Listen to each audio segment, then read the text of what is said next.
Ahojte a vítajte pri novom DIY projekte od Parkside. Volám sa Jenny a dnes si spoločne vyrobíme tento mini skleník s fotorámikou.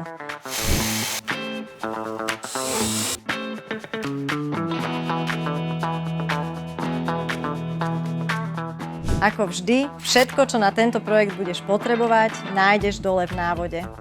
A začneme tým, že si narežeme základnú dosku.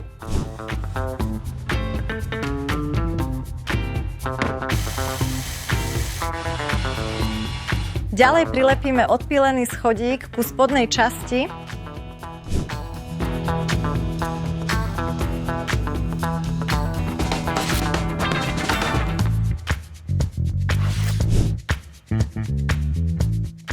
Kým spodná časť schne, postaráme sa o rámy.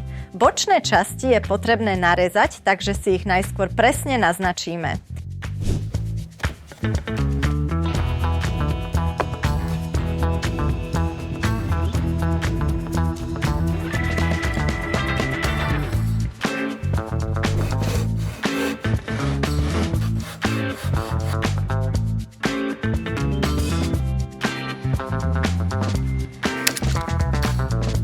Plexisklo som si narezala rezačkou.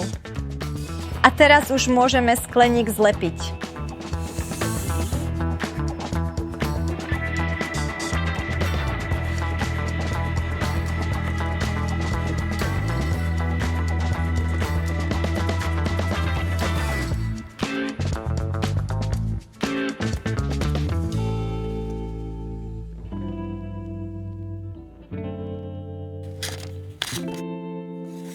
Pre dodatočnú stabilitu hrany ešte utesníme bielym silikónom. Aby to celé vyzeralo ešte o niečo lepšie, natrieme aj tieto rezné hrany.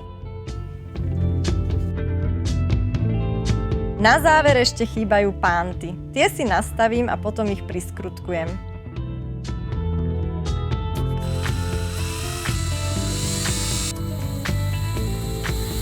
Teraz sa pustíme do sadenia. Na to použijem tieto malé kvetináče Parkside a zasadím do nich pažitku a bazálku.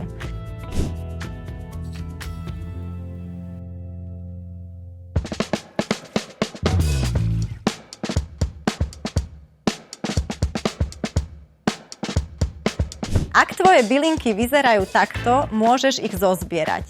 Najlepšie je skleník vetrať dvakrát denne na približne 20 minút, aby sme zabezpečili optimálnu výmenu vzduchu. Veko však neotváraj príliš často, aby zbytočne neunikalo teplo a vlhkosť. Čo budeš pestovať vo svojom mini skleníku? Kľudne to napíš do komentárov, máš na to.